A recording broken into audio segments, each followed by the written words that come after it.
Assalamualaikum warahmatullahi wabarakatuh. Perkenalkan, saya Siti Mukaromah, calon guru penggerak Angkatan 11 Kabupaten Batang dari SD Negeri Cipoko Kuning, Kecamatan Batang, Kabupaten Batang. Hari ini saya akan melakukan diseminasi budaya positif di SD Negeri Cipoko Kuning, Kecamatan Batang, Kabupaten Batang. Bismillahirrahmanirrahim. Assalamualaikum warahmatullahi wabarakatuh. Alhamdulillahirrahmanirrahim. Hari ini kita dapat berkumpul di sini dalam rangka melaksanakan aksi nyata diseminasi budaya positif di SDN Cipoko Kuning Batang.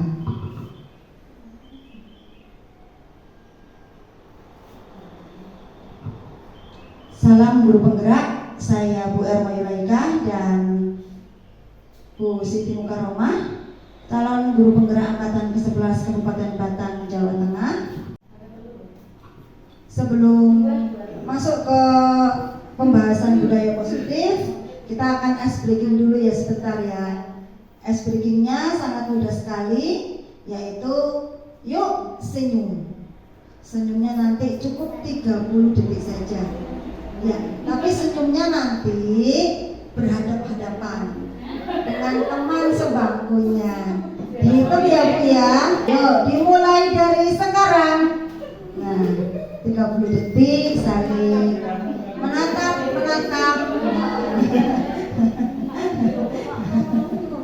Jika ingin senyum untuk tertawa. Iya. 15. Oh iya. Nah, tatap bibirnya jika matanya itu mengandung umpan. Bibir saja. Iya, sih. 27. 30 detik. Oke. Gimana rasanya Bapak Ibu? Tersenyum. Apakah bahagia? Pasti bahagia dan makin bahagia. Oke lah kalau begitu. Nah, di sini kita juga memiliki kesepakatan forum. Oke. Kesepakatan forum ini nanti akan kita sepakati bersama-sama. Yang pertama adalah di situ ada gambar jam ya. Nah, gambar jam di sini memiliki pengertian bahwa tepat waktu. Oke, kita melaksanakan kegiatan ini tepat waktu. Kemudian yang kedua, itu ada lingkaran berwarna merah. Ada dua ibu-ibu yang sedang melakukan kegiatan bisik-bisik. Nah, ada khotbah. Artinya apa jika keduanya melakukan gerakan seperti itu? Berbicara sendiri ya, kurang fokus. Nah, kami berharap di sini Bapak Ibu bisa fokus selama kegiatan ini dilaksanakan. Kemudian yang bawahnya itu ada tunjuk jari. Bertanya, jika ingin bertanya bisa tunjuk jari. Oke. Kemudian yang keempat itu ada gambar beberapa berdiskusi. Nah, jadi forum ini akan kita pakai sebagai tempat untuk berdiskusi.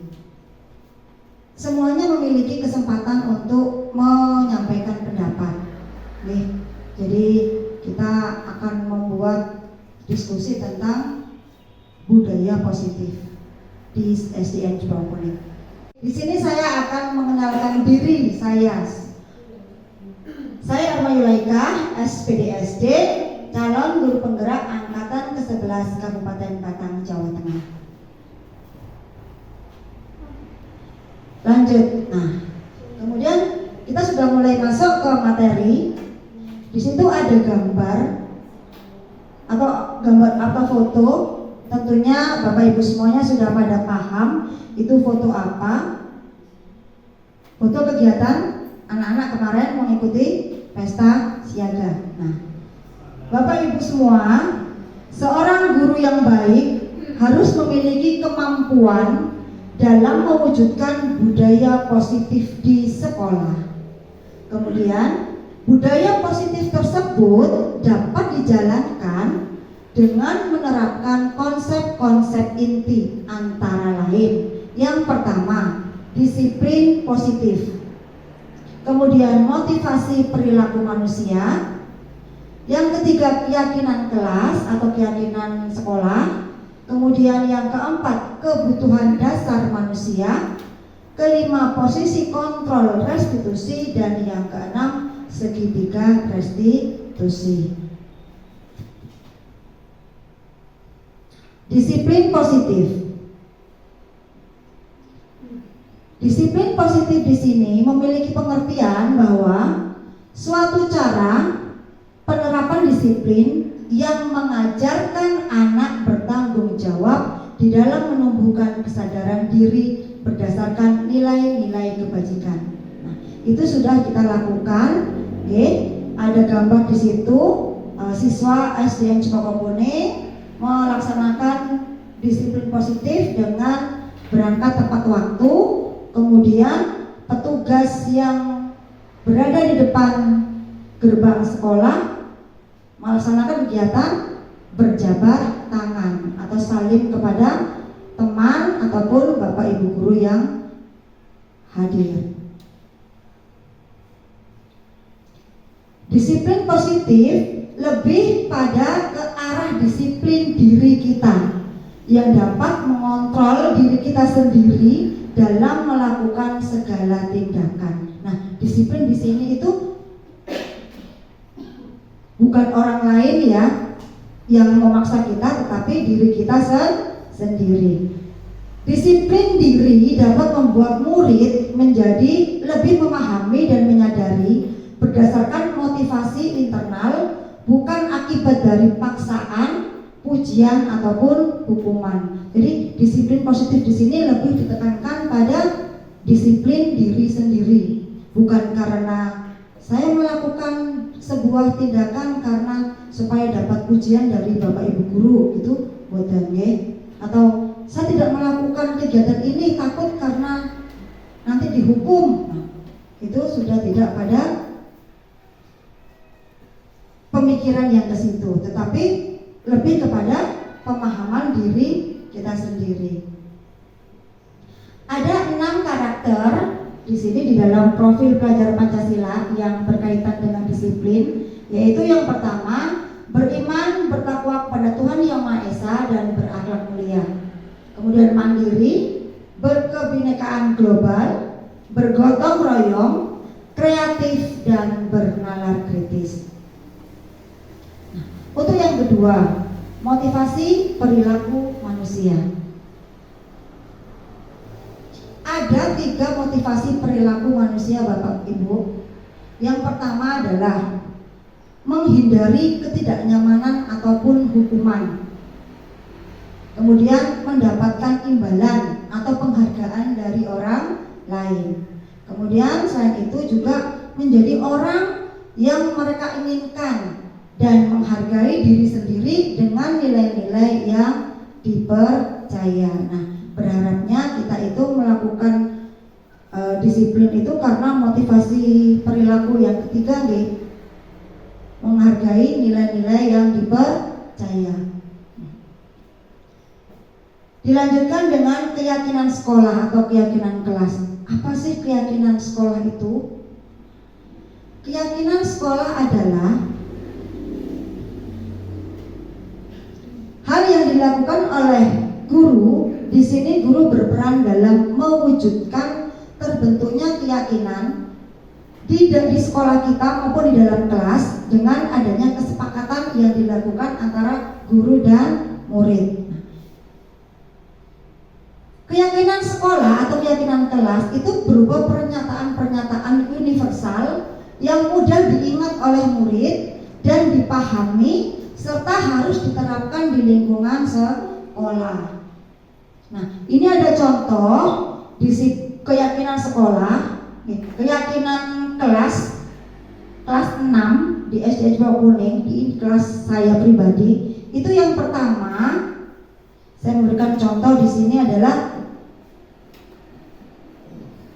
itu kelihatan kalau bisa berbesar.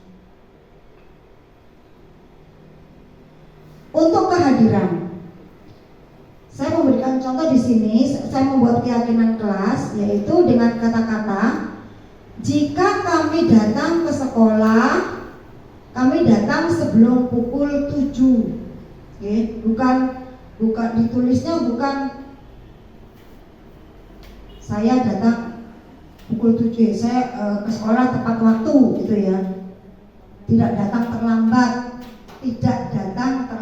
Nah, kalimatnya bisa diganti dengan jika kami datang ke sekolah sebelum pukul 7. Artinya sebelum pukul 7 itu bisa pukul 6:45. Nah, dengan menerapkan hadir sebelum pukul 7 itu akan membuat perasaan siswa, perasaan murid itu akan lebih nyaman atau lebih bahagia ketika melaksanakan pembelajaran. Beda jika anak-anak berangkatnya masuk kelas jam 7, itu akan membuat perasaan was-was karena takut terlambat.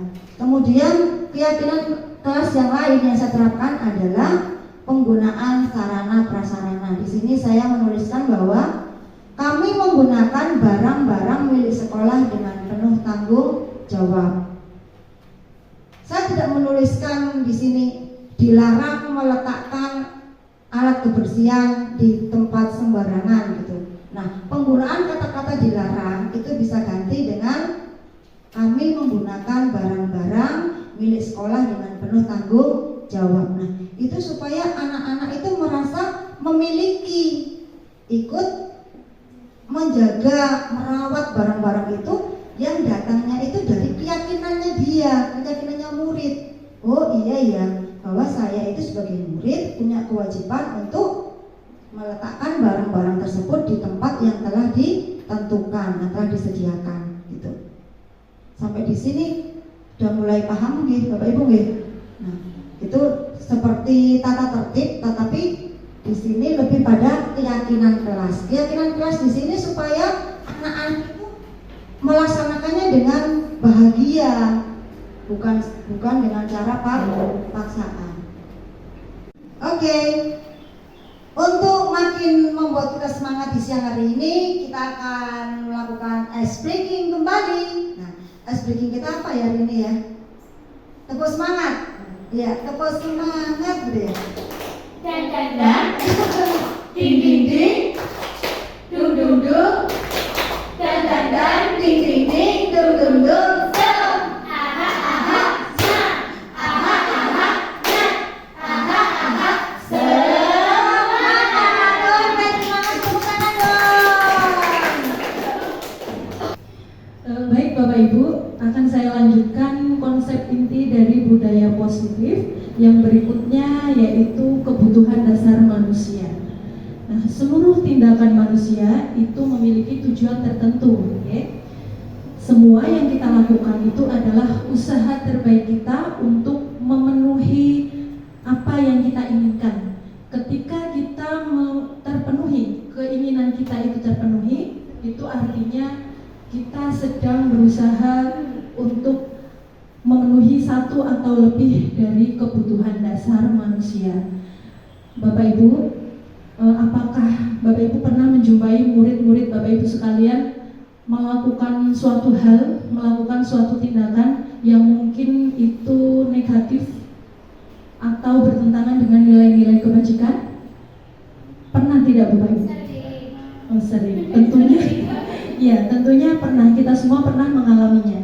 Okay? Nah, ketika seorang murid itu melakukan suatu perbuatan yang bertentangan dengan nilai-nilai kebajikan ataupun melanggar peraturan, hal itu sebenarnya dikarenakan mereka gagal memenuhi kebutuhan dasar mereka. Okay? Mari kita ingat kembali 5 kebutuhan dasar manusia yang sudah pernah kita pelajari dulu. Kalau saya ingatnya dulu ketika SMP, itu kita sudah mempelajari tentang kebutuhan dasar manusia. Nah, kebutuhan apa saja? Yang pertama yaitu kebutuhan untuk bertahan hidup. Di sini termasuk kebutuhan fisiologis, kesehatan, tempat tinggal, kemudian makanan, serta kebutuhan biologis itu juga termasuk kebutuhan untuk bertahan hidup. Yang selanjutnya, kebutuhan dasar manusia tentang penguasaan. Nah, hubungannya yaitu keinginan untuk dianggap berharga atau diakui atas prestasi dan keterampilan yang kita miliki. Kemudian yang selanjutnya, kebutuhan dasar manusia yang ketiga yaitu berupa kesenangan. Kebutuhan kesenangan itu untuk mencari kesenangan, misalkan dengan bermain ataupun tertawa. Kalau kita biasanya dengan check out shopping, ya. Menyanyi, ya, itu hal-hal yang kita lakukan yang membuat kita senang, itu berarti kita sedang memenuhi kebutuhan dasar kita berupa kesenangan. Yang selanjutnya, kebutuhan akan kasih sayang dan rasa diterima. Ini kebutuhan untuk disayangi dan diterima, ataupun kebutuhan untuk tetap terhubung dengan orang lain. Dan yang terakhir yaitu kebebasan. Nah, anak-anak dengan kebutuhan kebebasan yang tinggi menginginkan pilihan. Mereka perlu banyak bergerak, suka mencoba-coba, tidak terlalu terpengaruh orang lain, dan senang mencoba hal baru dan menarik.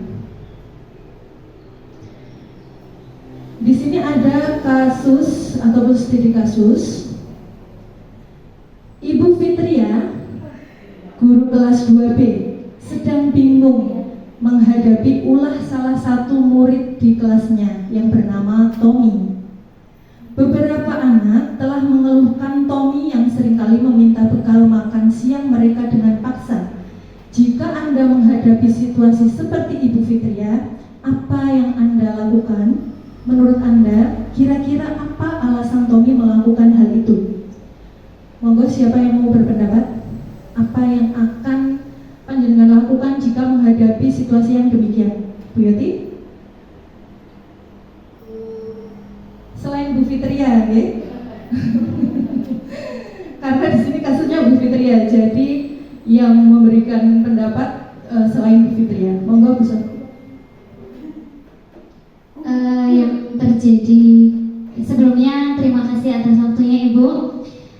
Kasus dari Bu Fitria ini mungkin itu karena anak yang biasanya butuh perhatian lebih. Itu biasanya seperti itu. Apabila hal tersebut terjadi di rekan saya, maka menurut saya sebaiknya anak-anak disadarkan di kelas itu untuk indahnya saling berbagi makanan. Jadi tidak dan kepada si Tommy dinasihati dengan sebaik-baiknya, dengan bijak supaya tidak tersinggung. Mungkin karena dianya belum sarapan atau kenapa ya Bu ya, dari atau sangnya kurang seperti itu bisa terjadi. Nah, itu mungkin berbagi makanan itu menjadi satu solusi. Seperti itu nopo Bu? Gitu. Monggo, ada yang mau menambahkan? Oh, sepertinya tidak, ya. Ya, betul sekali Bu Sofi. Apa yang disampaikan Bu Sofi, untuk kasus yang seperti ini, artinya kita harus mengajak siswa itu berdialog, ya, berdiskusi. Tidak kok kita langsung memarahi, menghakimi. Kamu jangan seperti ini. Tidak seperti itu, ya.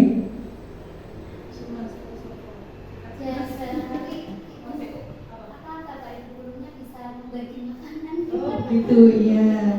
Nah, mungkin ada beberapa alasan mengapa Tommy melakukan hal yang demikian. Untuk alasan yang pertama, jika karena ia lapar dan orang tuanya tidak membawakannya bekal makan siang, maka kebutuhan dasar yang sedang berusaha dipenuhi oleh Tommy adalah kebutuhan untuk bertahan hidup. Nah, kita sebagai guru, jika mengalami seperti itu, kejadiannya seperti itu pada murid kita, maka kita yang harus memahami, menerima kondisi tersebut. Kita tanya, barangkali memang si Tommy tidak dibawakan bekal ataupun orang orang tuanya lupa tidak dibawakan uang saku. Nah, kita dengan kerelaan hati bisa memberikan sedikit buat membeli jajan atau apa yang bisa untuk memenuhi kebutuhannya. Kemudian alasan yang kedua, kalau alasan Tommy itu dia merasa senang ketika dia berbuat seperti itu dan temannya menjadi memperhatikan dia, kemudian temannya itu melaporkan tindakan kepada gurunya. Kemudian gurunya melaporkan tindakan Tommy kepada orang tuanya sehingga orang tuanya kembali memperhatikan Tommy. Kalau alasan Tommy seperti itu, artinya Tommy sedang ingin. Kalau alasannya seperti itu, maka kebutuhan dasar yang sedang dipenuhi Tommy adalah kebutuhan akan kasih sayang dan rasa diterima. Oke. Kalau penerapannya di kelas, kalau Tommy ingin diperhatikan, berarti kita sebagai guru juga harus memperhatikan, mungkin dengan cara sering mengajak ngobrol begitu. Kemudian alasan Tommy yang ketiga, jika alasan Tommy itu Tommy melakukan seperti itu kemudian temannya menjadi takut dengan dia dan menuruti keinginannya, maka sebetulnya Tommy itu sedang berusaha memenuhi kebutuhan dasarnya akan kekuasaan. Kita harus mengetahui itu dan mungkin kita bisa memberikan tanggung jawab kepada Tommy. Misalnya menjadi ketua kelas, memberikan tanggung jawab yang lebih kepada Tommy karena Tommy sedang berusaha memenuhi kebutuhan dasarnya berupa kekuasaan. Kemudian alasan Tommy yang keempat, karena dia merasa bosan dengan bekal makanan yang dibawakan ibunya dari rumah, karena ibunya selalu membawakan bekal yang sama, dok ceplok terus. Nah, oleh karena itu dia ingin mencoba makanan dari teman-temannya yang beraneka ragam. Nah, kalau kejadiannya seperti ini, maka Tommy itu sedang berusaha memenuhi kebutuhannya akan kebebasan. Nah, kita juga sama Bapak Ibu. Kita di kelas, kalau kita mengajar dengan cara yang itu-itu saja, bisa jadi murid akan menjadi bosan. Nah, kita perlu berinovasi. Okay. Kemudian ada satu alasan lagi, alasan yang kelima, jika Tommy itu hanya karena iseng, usil, dan dia menikmati ekspresi wajah teman-temannya yang kesal karena diambil makanannya dan menurut dia ekspresi teman-temannya itu lucu, maka berarti Tommy sedang berusaha memenuhi kebutuhannya akan kesenangan.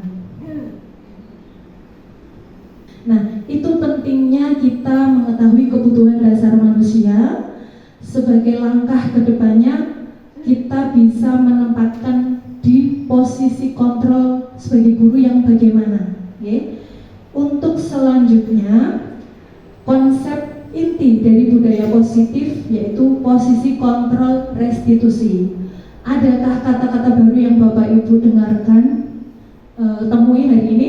Iya. Restitusi ya. Coba kalau restitusinya kita hilangkan dulu menjadi posisi kontrol saja. Menurut Bapak Ibu, posisi kontrol itu yang seperti apa?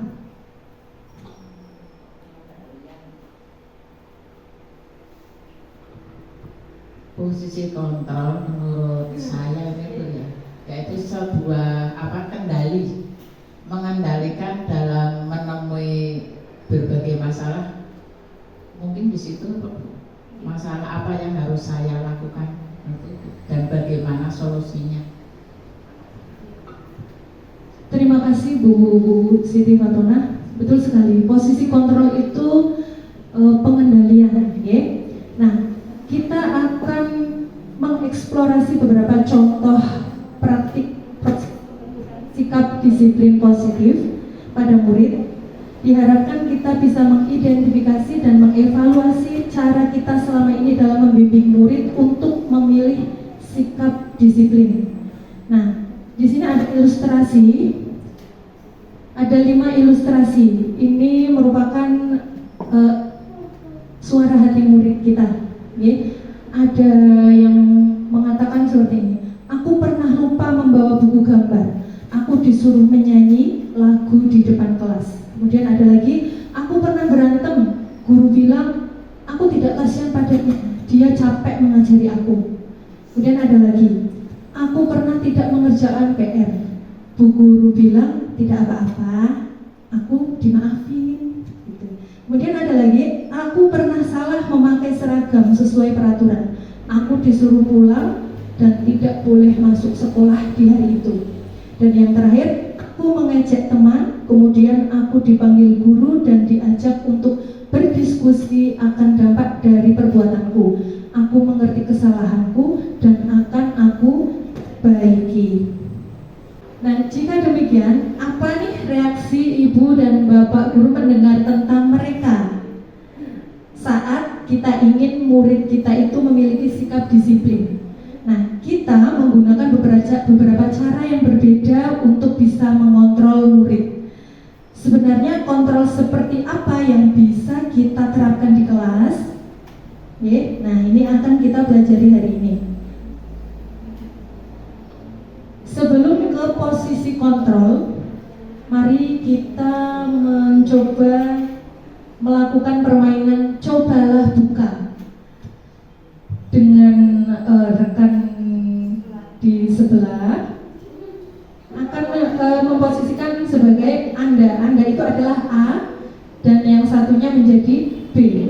Tugas Anda atau tugas yang A itu mengepalkan tangan. Bayangkan panjenengan semua itu mempunyai sesuatu yang sangat berharga yang harus Anda lindungi. Tugas panjenengan hanya menjaga sekuat tenaga. Tugas B berusaha bagaimana caranya supaya kepalan tangan A itu bisa terbuka. Boleh dengan cara apapun, mengintimidasi, membujuk, merayu, menggelitik, ataupun bisa memberikan uang, mengiming-imingi uang. Boleh coba dipraktekkan? Nah, setelah itu kita akan menjawab pertanyaan pemantik ini. Yang pertama, apakah Anda atau B membuka kepalan tangan? Kalau iya, apa alasannya? Kemudian, apakah Anda atau B menutup kepalan tangan? Kalau menutup, apa alasannya? Nah, dalam kegiatan ini sesungguhnya siapa yang memegang kendali atau kontrol untuk membuka atau menutup kepalan tangan? Nah, betul sekali, diri sendiri. Bahwasanya yang bisa mengontrol diri kita itu adalah diri kita sendiri. Nah, mari kita samakan persepsi tentang miskonsepsi dari posisi kontrol, ilusi kontrol. Ilusi kontrol yang pertama yaitu guru dapat mengontrol murid. Apakah demikian?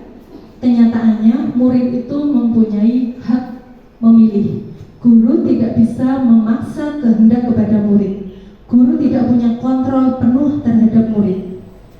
Kemudian semua bujukan penguatan positif itu efektif dan bermanfaat. Kenyataannya bujukan itu adalah salah satu bentuk kontrol. Murid itu mempunyai hak untuk menolak bujukan kita. Murid bisa tergantung pada pendapat dan bujukan kita. Selanjutnya, kritik dan membuat orang merasa bersalah bisa menguatkan orang tersebut. Kenyataannya, kalau kita menyalahkan murid dan membuat kritik tidak menguatkan, tetapi justru akan malah melemahkan. Murid itu mempunyai persepsi negatif akan dirinya. Adanya krisis identitas atau identitas gagal pada murid. Jadi kalau kita menyalahkan murid terus, mereka itu tidak mempunyai kepercayaan diri, betul, malah akan melemahkan, merasa aku tidak punya daya apa-apa, aku tidak berguna. merasa tidak dihargai. Kemudian yang selanjutnya, orang dewasa punya hak untuk memaksa. Pada kenyataannya orang dewasa itu tidak bisa mengontrol murid. Perilaku memaksa tidak akan efektif pada jangka waktu yang lama. Murid dapat memberontak sewaktu-waktu. Memaksakan kehendak hanya akan menyebabkan permusuhan di antara murid dan guru. Wah, Bu Ayu senengnya maksa-maksa. Nah, dari miskonsepsi ilusi kontrol yang sudah kita pelajari ini, mari coba kita kembali ke ilustrasi tadi. Okay. Pada murid 1 kita melihat bagaimana murid itu tidak membawa buku gambar dan disuruh bernyanyi. Apakah dulu panjenengan semua juga pernah mendapatkan hal yang demikian? Kalau misalkan murid itu iya suka bernyanyi, kalau tidak bingung toh, tremor. Apakah tidak hanya akan membuat murid itu malu? Waktu di SD disuruh menyanyi, akhirnya mutung tidak berangkat ke sekolah. Kemudian, nah di ilustrasi yang pertama ini kita posisi kontrol gurunya itu sebagai penghukum, karena murid tidak membawa buku, akhirnya dihukum langsung untuk menyanyi di depan kelas. Kemudian pada murid yang kedua, ilustrasi yang kedua, guru itu meminta simpati dari murid. Ia meminta murid mengasihinya. Nah, posisi dalam kasus ini adalah membuat merasa bersalah. Murid itu menjadi lemah. Tadi seperti yang sudah dikatakan Bu Sofi, menjadi tidak percaya diri dan mempunyai krisis identitas. Kemudian ilustrasi yang ketiga, saat murid tidak mengerjakan PR, gurunya bilang tidak apa-apa. Pernah seperti itu tidak, Bu? Tidak. Oh, alhamdulillah kalau tidak. Tapi masih mending di posisi ini daripada di posisi yang pertama, penghukum. Nah, di posisi yang ketiga itu guru bertindak sebagai teman. Seakan-akan apa yang dilakukan oleh siswa itu, padahal itu tidak benar, tapi itu dianggap tidak apa-apa. Kemudian ilustrasi yang keempat, guru menerapkan sanksi sesuai aturan. Saklek. Murid salah dalam memakai seragam, peraturannya adalah pulang. Apakah murid akan belajar dari kesalahannya? Mungkin tidak. Mungkin iya, mungkin tidak. Tapi mungkin tidak. Sudah biasa, paling kalau aku tidak pakai seragam, aku akan pulang. Besok lagi, seperti itu. Paling guru hanya akan mencerami saja, kan seperti itu. Oke. Lanjut untuk ilustrasi yang kelima. Posisi guru ini adalah manajer. Karena murid diberikan ruang berdiskusi, berdialog, diajak mengenali kesalahannya, dan dia belajar dari kesalahannya agar tidak diulangi kembali. Nah, dari ilustrasi tadi ada 5 posisi kontrol restitusi. Yang pertama, guru sebagai penghukum, guru sebagai pembuat merasa bersalah, guru sebagai teman, guru sebagai pemantau, dan guru sebagai manajer. Mari merefleksi diri, posisi apa yang biasanya Bapak Ibu tempatkan di mana? Apakah penghukum? Apakah sebagai teman? 5-5-nya. Mungkin berubah-ubah menyesuaikan, berubah-ubah menyesuaikan kondisi, betul. Saya juga berubah-ubah, pernah menghukum, pernah membuat merasa bersalah, dan yang paling sering menjadi teman.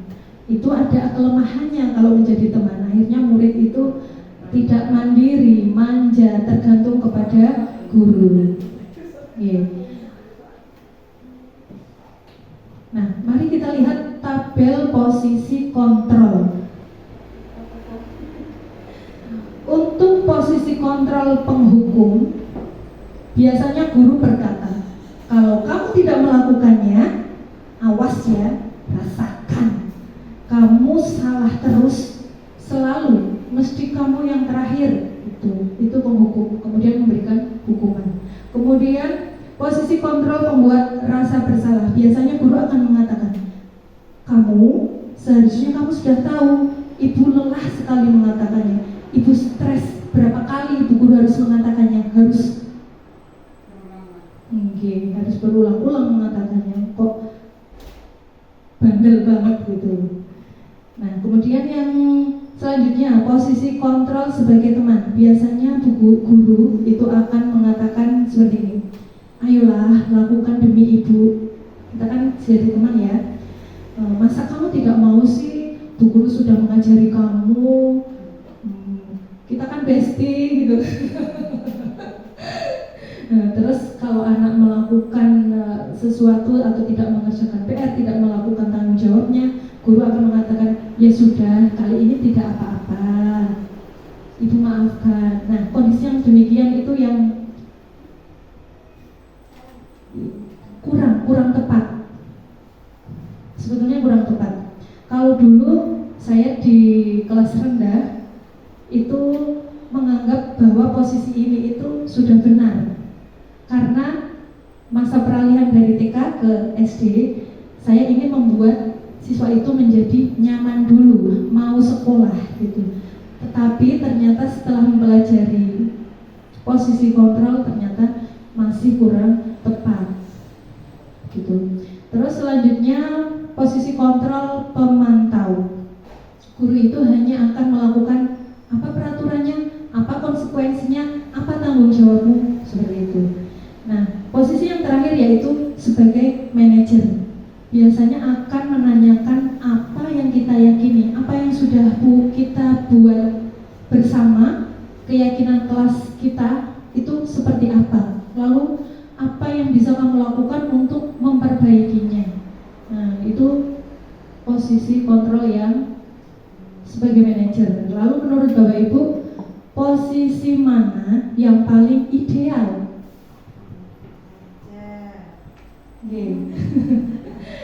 Posisi kontrol ideal itu sebagai manajer. Posisi kontrol restitusi yang paling ideal itu sebagai manajer. Sebagai manajer, guru itu dapat berbuat sesuatu bersama murid, mempersilahkan murid bertanggung jawab dan mendukung murid agar dapat menemukan solusi dari permasalahannya sendiri. Selain itu, posisi manajer mengacu pada restitusi yang dapat menjadikan murid sebagai manajer bagi dirinya sehingga dapat tercipta identitas positif pada diri murid.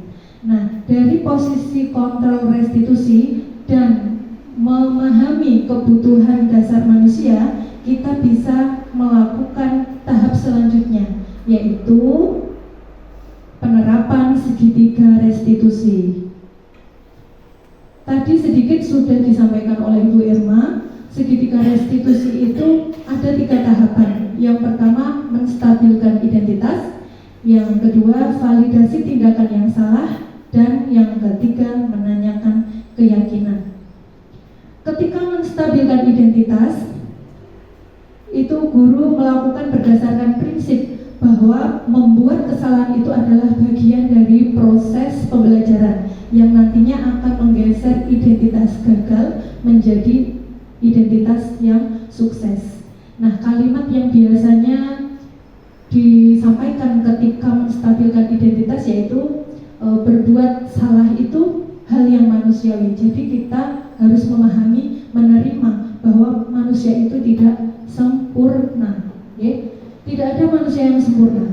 Kita pasti bisa menyelesaikan permasalahan ini. Bapak Ibu tidak tertarik untuk mencari tahu siapa yang benar dan siapa yang salah. Bapak Ibu hanya ingin mencari solusi. Apa yang bisa kalian lakukan, ya? Apakah kamu bersikap baik pada dirimu sendiri, gitu. Kemudian langkah yang selanjutnya yaitu validasi tindakan yang salah. Validasi tindakan yang salah dilakukan berdasarkan prinsip bahwa setiap perilaku berupaya memenuhi suatu kebutuhan tertentu, sehingga guru atau orang tua akan bergeser dari pemikiran stimulus respon menjadi proaktif, serta akan lebih mengenali dan mengakui kebutuhan murid atau anak. Nah, di sini bisa kita sampaikan kepada siswa begini, kamu pasti punya alasan mengapa melakukannya. Apa yang penting bagi kamu? Kamu boleh tetap berusaha menjaga sikap itu, tapi tambahkan sikap yang lain, yang baru. Maukah kamu belajar cara lain untuk mendapat yang kamu butuhkan tanpa harus memukul? Itu kasusnya kalau anak yang memukul. Selain bisa tidak melakukan sesuatu tanpa memukul, begitu. Kemudian yang terakhir menanyakan keyakinan. Nah, keyakinan ini kita buat dulu ya Bu Irma.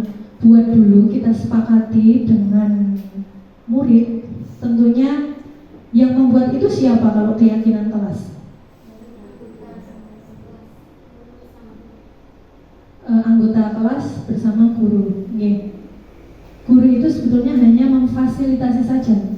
Tetapi keyakinan kelas itu yang membuat adalah siswa sendiri. Jadi kalau mereka melanggar keyakinan yang sudah dibuat, akan merasa lebih malu daripada guru yang membuat, karena mereka yang menyepakati bersama. Ketika menanyakan keyakinan kelas, kita bisa menyampaikan apa nilai yang kita percaya di sekolah kita, kemudian nilai-nilai apa yang telah kita sepakati, kelas yang ideal itu seperti apa sih?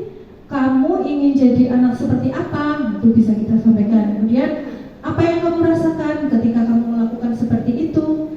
Kamu akan menjadi orang yang seperti apa? Nah, bisa kita sampaikan. Nanti harapannya dengan menerapkan segitiga restitusi, itu siswa yang tadinya takut dengan sendirinya akan menceritakan apa yang terjadi. Kalau kita langsung menjudge ini, kamu itu seperti ini. Nah, bisa saja siswa itu malah akan berbohong. Enggak Bu, saya ini. Nah, bisa saja. Kalau kita dekati dulu, stabilkan dulu emosinya, pahami dulu kalau manusia itu tidak ada yang sempurna, memahami kesalahan sendiri, baru mereka pasti akan menceritakan apa penyebab melakukan hal demikian. Begitu kemudian diajak untuk memperbaiki kesalahan yang mereka lakukan itu lebih baik itu seperti apa supaya besok lagi tidak diulangi. Nah, ini ada kasus dari kelas 6 yang sudah diterapkan segitiga restitusinya ya oleh Ibu Irma. Damar Suryajati kelas 6, ketika pelajaran IPAS lupa membawa bahan dan alat percobaan, cangkang telur yang hilang, dan beberapa kali tidak mengerjakan tugas, sehingga Bu Guru memanggilnya untuk membahas permasalahan ini. Apa yang sedang kamu rasakan saat ini, Nak? Saya rasanya tidak sedikit takut, merasa sedih dan sedikit takut. Apakah kamu merasa kecewa karena tidak bisa mengikuti percobaan hari ini? Ya, saya merasa kecewa karena saya tidak bisa mengikuti percobaan. Iya, pastinya kamu sangat kecewa ya, karena tidak bisa mengikuti percobaan.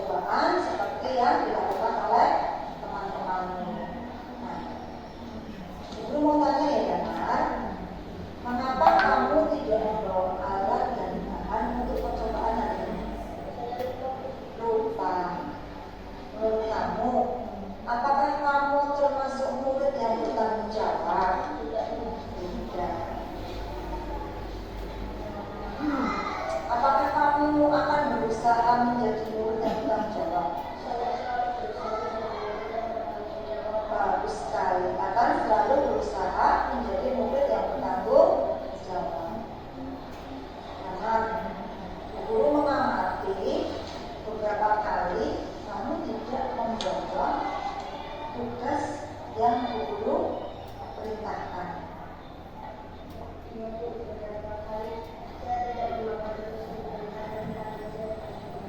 Kali ini benar-benar lupa itu bukan gampang saja ya.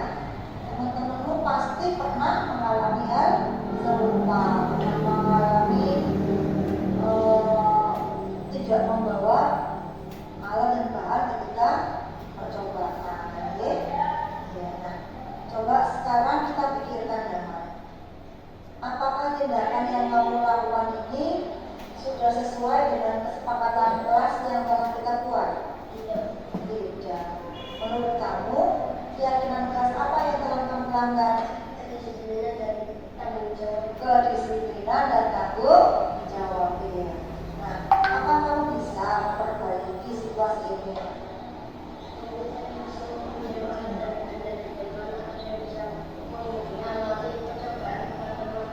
Iya, bagus sekali. Oke, kamu bisa meminjam alat ataupun bahan milik temanmu, atau bahkan kamu bisa mengamati percobaan yang telah dibuat oleh temanmu.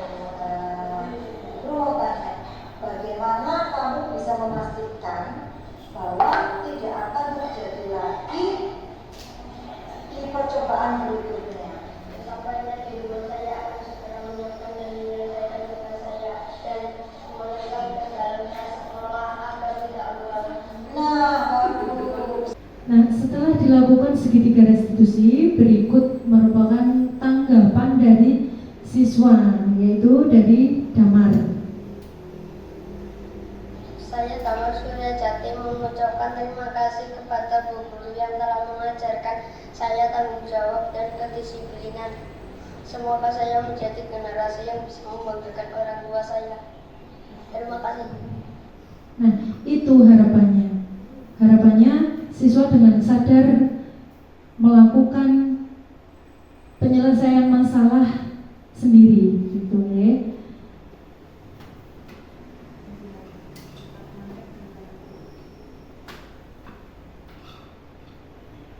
Nah, seorang guru yang baik harus memiliki kemampuan dalam mewujudkan budaya positif di sekolah. Budaya positif tersebut dapat dijalankan dengan menerapkan konsep-konsep inti seperti disiplin positif, kemudian memahami motivasi perilaku manusia, melakukan keyakinan sekolah atau kelas, memahami kebutuhan dasar manusia, memposisikan kontrol restitusi dengan ideal, kemudian menerapkan segitiga restitusi. Harapannya di sekolah kita akan benar-benar tercipta budaya positif sesuai yang kita harapkan, ya Bapak Ibu. Ya. Monggo dari panjenengan semua, apakah ada yang ingin ditanyakan? Dari saya dan Bu Irma mengucapkan terima kasih kepada Bapak Ibu semua yang sudah dengan kerelaan hati menyempatkan diri, menyempatkan waktu untuk mengikuti kegiatan kami diseminasi budaya positif. Semoga tergerak, lekas bergerak, dan mari menggerakkan. Terima kasih kami ucapkan. Salam guru penggerak. Bergerak, bergerak, menggerakkan. Tepuk tangan untuk kita semua. Assalamualaikum warahmatullahi wabarakatuh.